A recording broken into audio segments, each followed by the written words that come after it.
ಕಟ್ಟುವ ಕಾಯಕವನ್ನು ಮುಂದುವರಿಸಿಕೊಂಡು ಹೋಗುವಂಥ ಸಂಕಲ್ಪವನ್ನು ಮಾಡೋಣ ಅಂತ ಹೇಳ್ತಾ ಕೆಲವು ಮಾತುಗಳನ್ನ ಹೇಳಕ್ಕೆ ನಾನು ಇಚ್ಛೆ ಪಡ್ತೇನೆ.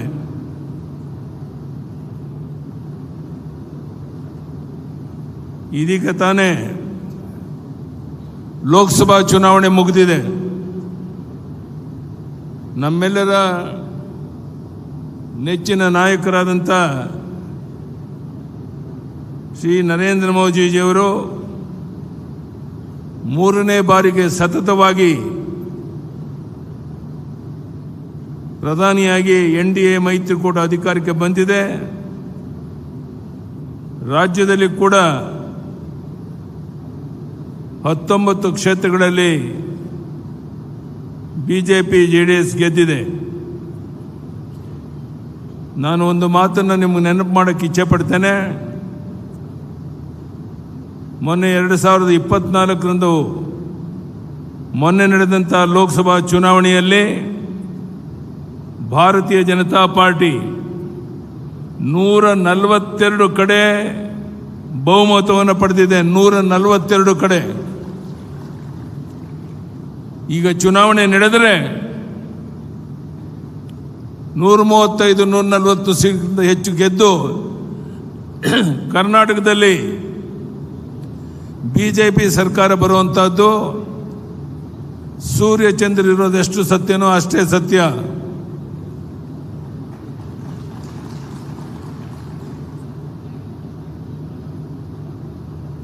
ಕೇವಲ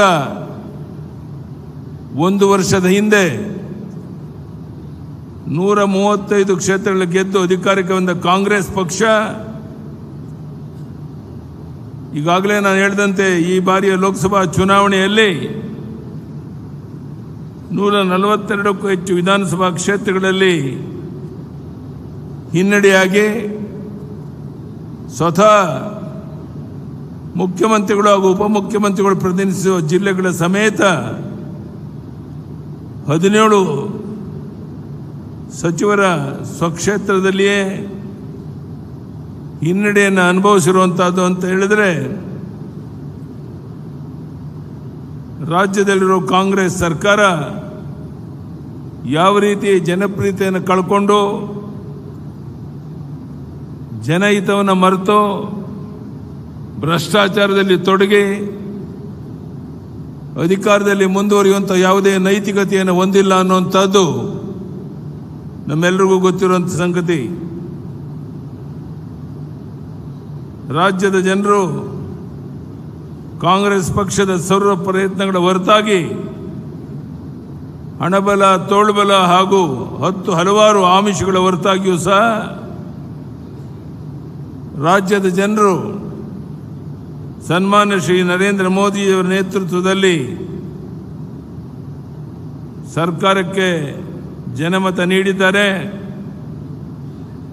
ಇದಕ್ಕಾಗಿ ನಾವೆಲ್ಲರೂ ಮತದಾರ ಬಂಧುಗಳಿಗೆ ಕೃತಜ್ಞತೆಯನ್ನು ಅರ್ಪಿಸೋಣ. ಕೆಲವು ಕ್ಷೇತ್ರಗಳಲ್ಲಿ ನಮ್ಮ ಕಡೆಯಿಂದ ಆದ ತಪ್ಪುಗಳಿಂದ ಸ್ವಲ್ಪ ಹಿನ್ನಡೆ ಅನುಭವಿಸಿದ್ದೇವೆ.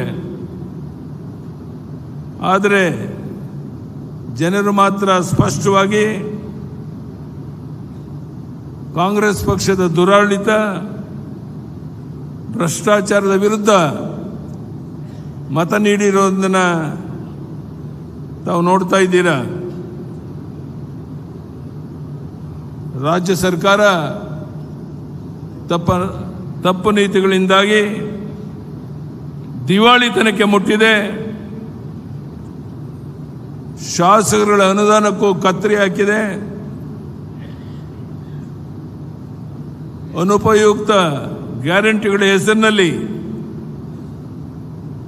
ಎಲ್ಲ ರೀತಿಯ ತೆರಿಗೆಗಳನ್ನು ಹೆಚ್ಚು ಮಾಡಿ ಬೆಲೆ ಏರಿಕೆಗೆ ನಾಂದಿ ಆಗಿದ್ದಾರೆ. ಖಜಾನೆ ಖಾಲಿಯಾಗಿದೆ. ಅಭಿವೃದ್ಧಿ ಕಾರ್ಯ ನಡೀತಾ ಇಲ್ಲ. ನೀರಾವರಿಗೆ ಏನು ಆದ್ಯತೆ ಕೊಡಬೇಕಾಗಿತ್ತು ಆ ನೀರಾವರಿ ಯೋಜನೆಗಳೆಲ್ಲ ಸ್ಥಗಿತ ಆಗಿದೆ. ರಾಜ್ಯದ ಯಾವುದೇ ಭಾಗದಲ್ಲಿ 1 ಕಿಲೋಮೀಟರ್ ರಸ್ತೆ ಮಾಡ್ತಿರೋದನ್ನ ನಾವು ಪ್ರವಾಸ ಮಾಡೋ ಸಂದರ್ಭದಲ್ಲಿ ನೋಡೋಕ್ಕಾಗಿಲ್ಲ. ಈಗಾಗಲೇ ಕಾಂಗ್ರೆಸ್ ಮುಖಂಡರನ್ನೇ ಈ ಗ್ಯಾರಂಟಿಯನ್ನು ರದ್ದು ಮಾಡಿ ಅಭಿವೃದ್ಧಿಗೆ ಹಣ ನೀಡಬೇಕು ಅಂತೇಳಿ ಒತ್ತಾಯ ಮಾಡ್ತಿರೋದನ್ನು ತಾವೆಲ್ಲ ಗಮನಿಸಿದ್ದೀರ ಬಂಧುಗಳೇ. ಮುದ್ರಾಂಕ ಶುಲ್ಕ ಏರಿಕೆ, ಸಾರಿಗೆ ದರ ಏರಿಕೆ, ವಿದ್ಯುತ್ ದರ ಏರಿಕೆ, ಅಬಕಾರಿ ದರ ಏರಿಕೆ, ಪಾಣೆ ಪಡೆಯುವಂಥ ರೈತನಿಗೂ ಸಹ ಅದರ ಏರಿಕೆ, ರೈತರ ಹೊಲಕ್ಕೆ ಟ್ರಾನ್ಸ್ಫಾರ್ಮರ್ ಅಳವಡಿಕೆಗೆ ಏರಿಕೆ, ಸಿಕ್ಕ ಕಡೆ ತೆರಿಗೆ ಹೆಚ್ಚಿಸಿ ಜನರನ್ನು ಸುಲಿಗೆ ಮಾಡಿ ಸಂಪನ್ಮೂಲವನ್ನು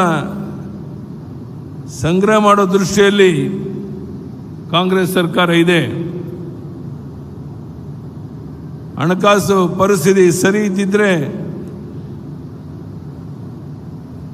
ಸರ್ಕಾರ ಪಾಪರ್ ಆಗದೆ ಇದ್ದಿದ್ರೆ ಪೆಟ್ರೋಲ್ ಡೀಸೆಲ್ ಬೆಲೆಯನ್ನು ಹೆಚ್ಚಿಸುವಂಥ ಅಗತ್ಯ ಇರಲಿಲ್ಲ. ನಾನೀಗಾಗಲೇ ಹೇಳಿದಂತೆ ಕೃಷಿ ಹಾಗೂ ನೀರಾವರಿ ಕ್ಷೇತ್ರಗಳನ್ನು ಸಂಪೂರ್ಣ ನಿರ್ಲಕ್ಷ್ಯ ಮಾಡಿದೆ. ರಾಜ್ಯದಲ್ಲಿ ಭೀಕರವಾದ ಬರಗಾಲವಿದ್ದಾಗ ಕಾವೇರಿ ನೀರನ್ನು ತಮಿಳುನಾಡಿಗೆ ಹರಿಸಲಾಗಿದೆ. ಬಹಳ ಮುಖ್ಯವಾಗಿ ನೀವು ಕುಂತಲ್ಲಿ ನಿಂತಲ್ಲಿ ಹೇಳಬೇಕು, ಕಿಸಾನ್ ಸನ್ಮಾನ್ ಯೋಜನೆಯಲ್ಲಿ ನಾನು ಮುಖ್ಯಮಂತ್ರಿಯಾಗಿದ್ದಾಗ ಹೆಚ್ಚುವರಿಯಾಗಿ ನೀಡುತ್ತಿದ್ದ 4,000 ರೂಪಾಯಿಯನ್ನು ರದ್ದು ಮಾಡಿದೆ. ಅಷ್ಟೇ ಅಲ್ಲ, ರಾಜ್ಯದಲ್ಲಿ ಕಾನೂನು ಸುವ್ಯವಸ್ಥೆ ಸಂಪೂರ್ಣ ಹದಗೆಟ್ಟಿದೆ. ರಾಮೇಶ್ವರಂ ಕೆಫೆಯಲ್ಲಿ ಸ್ಫೋಟ, ವಿಧಾನಸೌಧದಲ್ಲಿ ಪಾಕಿಸ್ತಾನ್ ಜಿಂದಾಬಾದ್ ಎಂಬ ಘೋಷಣೆ, ಚನ್ನಗಿರಿಯಲ್ಲಿ ಪೊಲೀಸ್ ಠಾಣೆಗೆ ಮುತ್ತಿಗೆ, ಉಡುಪಿಯಲ್ಲಿ ಗ್ಯಾಂಗ್ ವಾರ್, ಬೆಳಗಾವಿಯಲ್ಲಿ ದಲಿತ ಮಹಿಳೆಯ ಮೇಲಿನ ದೌರ್ಜನ್ಯ, ಇದೆಲ್ಲವನ್ನು ನೋಡಿದ್ರೆ ಕಾಂಗ್ರೆಸ್ ಪಕ್ಷದ ಆಡಳಿತ ವೈಖರಿ ನಮ್ಮೆಲ್ಲರಿಗೂ ಗೊತ್ತಾಗುತ್ತೆ. ಇತ್ತೀಚೆಗಷ್ಟೇ ನಡೆದಂಥ ವಾಲ್ಮೀಕಿ ಪರಿಶಿಷ್ಟ ಪಂಗಡ ಅಭಿವೃದ್ಧಿ ನಿಗಮದಲ್ಲಿ 187 ಕೋಟಿಗೂ ಹೆಚ್ಚಿನ ಮೊತ್ತದ ಬೃಹತ್ ಭ್ರಷ್ಟಾಚಾರ ನಡೆದಿದೆ. ಇದು ಒಂದು ಹಂತಕ್ಕೆ ಬರುವ ಮೊದಲೇ ಮೈಸೂರಿನಲ್ಲಿ ಮೂಢ ಹಗರಣ ಬಯಲಿಗೆ ಬಂದಿದೆ. ಸ್ವತಃ ಮುಖ್ಯಮಂತ್ರಿಗಳ ಕುಟುಂಬದವರೇ ಶಾಮೀಲಾಗಿರುವಂಥದ್ದು, ಮುಖ್ಯಮಂತ್ರಿಗಳ ಕೈವಾಡ ಇರುವಂಥದ್ದು, ಮುಖ್ಯಮಂತ್ರಿಗಳ ಕಣ್ಮುಂದೆ ಇದು ನಡೆದಿದೆ. ಕಾಂಗ್ರೆಸ್ ಪಕ್ಷದ ಸರ್ಕಾರದ ವೈಫಲ್ಯದಿಂದಾಗಿ ಕೊನೆಯಲ್ಲಾಗಿದೆ. ಇದನ್ನು ಪ್ರತಿಯೊಬ್ಬರಿಗೆ ಮನದಟ್ಟು ಮಾಡುವಂಥ ಕೆಲಸ ನಾವು ನೀವೆಲ್ಲ ಮಾಡಬೇಕಾಗಿದೆ. ರಾಜ್ಯದಲ್ಲಿ ಪ್ರತಿಪಕ್ಷವಾಗಿ ಜನರ ಆಕ್ರೋಶಕ್ಕೆ ಧ್ವನಿಯಾಗಿರುವ ಜೊತೆಗೇನೆ ಕೇಂದ್ರ ಸರ್ಕಾರದ ಕಲ್ಯಾಣ ಕಾರ್ಯಕ್ರಮಗಳನ್ನು ಜನರಿಗೆ ತಿಳಿಸುವಂಥ ಹಾಗೂ ತಲುಪಿಸುವ ಜವಾಬ್ದಾರಿ ನಮ್ಮೇಳಿದೆ. ನಾಳೆ ಬರುವಂಥ ವಿಧಾನಮಂಡಲ ಅಧಿವೇಶನದಲ್ಲಿ ಈ ಎಲ್ಲ ಹಗರಣಗಳನ್ನ ಬಯಲು ಮಾಡಿ ಒಂದು ಕ್ಷಣ ನೀವು ಅಧಿಕಾರದಲ್ಲಿ ಮುಂದುವರಿಯುವಂಥ ನೈತಿಕ ಹಕ್ಕಿಲ್ಲ ಅಂತೇಳಿ ಹೋರಾಟ ಮಾಡಬೇಕಾಗಿದೆ. ಅದನ್ನು ತುದಿ ಮುಟ್ಟಿಸಬೇಕಾಗಿದೆ. ಈ ರಾಜ್ಯದ ಮುಖ್ಯಮಂತ್ರಿ ಸಿದ್ದರಾಮಯ್ಯ ಆಗಲಿ, ಉಪಮುಖ್ಯಮಂತ್ರಿ ಶಿವಕುಮಾರ್ ಆಗಲಿ ಅಧಿಕಾರದಲ್ಲಿ ಮುಂದುವರಿಯುವಂಥ ನೈತಿಕ ಹಕ್ಕನ್ನು ಕಳ್ಕೊಂಡಿದ್ದಾರೆ. ಇದನ್ನು ಯಾವ ರೀತಿ ನಮ್ಮ ಶಾಸಕರು ವಿಧಾನಸಭೆಯಲ್ಲಿ ಹೋರಾಟ ಮಾಡೋದ್ರ ಮೂಲಕ ರಾಜ್ಯದ ಜನರ ಗಮನ ಸೆಳೆಯಬೇಕಾಗಿದೆ. ರಾಜ್ಯದ ಉದ್ದಗಲಿಗೆ ಪ್ರವಾಸ ಮಾಡಿ ಪರಿಶಿಷ್ಟ ಜಾತಿ, ಪರಿಶಿಷ್ಟ ವರ್ಗ, ಹಿಂದುಳಿದ ವರ್ಗಗಳಿಗೆ ಜನರಿಗೆ ಈ ಎಲ್ಲ ಹಗರಣಗಳನ್ನು ಬಯಲು ಮಾಡೋದ್ರ ಮೂಲಕ ಕಾಂಗ್ರೆಸ್ ಪಕ್ಷವನ್ನು ತೊಲಗಿಸಿ ಈಗ ನಾನು ಸವಾಲು ಹಾಕ್ತೇನೆ ರಾಜ್ಯದ ಮುಖ್ಯಮಂತ್ರಿಗೆ, ನಿಮಗೆ ತಾಕತ್ತಿದ್ರೆ ವಿಧಾನಸಭೆಯನ್ನು ವಿಸರ್ಜನೆ ಮಾಡಿ,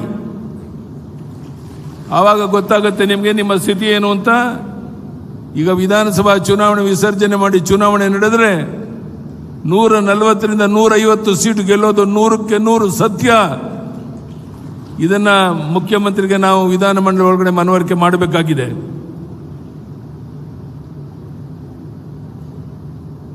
ಸಾಯಂಕಾಲ ನಮ್ಮೆಲ್ಲರ ಜೊತೆಗೆ ನಿತಿನ್ ಗಡ್ಕರಿ ಅವರು ಸಹ ಬಂದು ನಮ್ಮೆಲ್ಲರಿಗೂ ಮಾರ್ಗದರ್ಶನ ಮಾಡೋರಿದ್ದಾರೆ. ನಿತಿನ್ ಗಡ್ಕರಿ ಅಂತ ದಕ್ಷ ಹಾಗೂ ಪ್ರಾಮಾಣಿಕ ಪಡೆ ನಮ್ಮ ಭಾರತೀಯ ಜನತಾ ಪಾರ್ಟಿಲಿರುವಂಥದ್ದು ಸಂತೋಷ.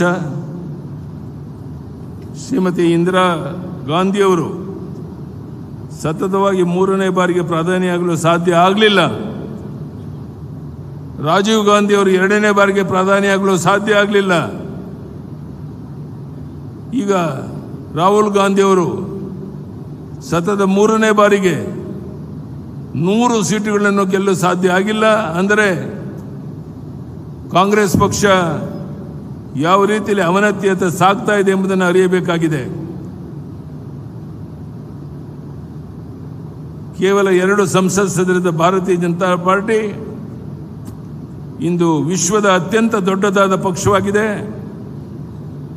ಇದಕ್ಕೆ ನಮ್ಮ ಕಾರ್ಯಕರ್ತರ ಕಠಿಣ ಪರಿಶ್ರಮ ಕಾರಣ. ಇನ್ನು ಕೆಲವೇ ದಿನಗಳಲ್ಲಿ ಜಿಲ್ಲಾ ಪಂಚಾಯಿತಿ ಹಾಗೂ ತಾಲೂಕು ಪಂಚಾಯಿತಿಗಳ ಚುನಾವಣೆ ಹಾಗೂ ಬಿಬಿಎಂಪಿ ಚುನಾವಣೆ ಬರ್ತಾ ಇದೆ.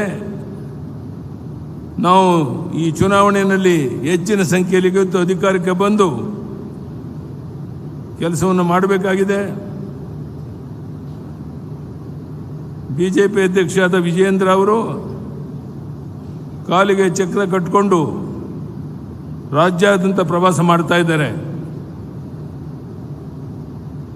ಸದನದ ಒಳಗೆ ಹೊರಗೆ ನಮ್ಮ ಹೋರಾಟ ಮುಂದುವರಿಸಬೇಕಾಗಿದೆ. ಭ್ರಷ್ಟಾಚಾರ, ಸಂಪನ್ಮೂಲಗಳ ಅಸಮರ್ಪಕ ನಿರ್ವಹಣೆ, ಹದಗೆಟ್ಟ ಕಾನೂನು ವ್ಯವಸ್ಥೆ, ರೈತರ ಸಮಸ್ಯೆಗೆ ಧ್ವನಿಯಾಗಿ ರಚನಾತ್ಮಕ ವಿರೋಧ ಪಕ್ಷವಾಗಿ ಕರ್ತವ್ಯ ನಿರ್ವಹಿಸೋಣ ಅಂತ ಹೇಳ್ತಾ ಈ ಸಂಘಟನೆಯ ಈ ಮಹಾ ಕಾರ್ಯಕ್ಕೆ ನಿಮ್ಮೆಲ್ಲರ ಸಹಕಾರ ಸಹಯೋಗ ಇದೆ ಅಂತ ಭಾವಿಸಿ ನನ್ನ ಮಾತನ್ನು ಮುಗಿಸ್ತೇನೆ. ಧನ್ಯವಾದಗಳು. ಭಾರತ್ ಮಾತಾ ಕಿ, ಭಾರತ್ ಮಾತಾ ಕಿ. ಪ್ರಧಾನಿ ನರೇಂದ್ರ ಮೋದಿಜಿಯವರಿಗೆ ಭಾರತ್ ಮಾತಾ ಕಿ.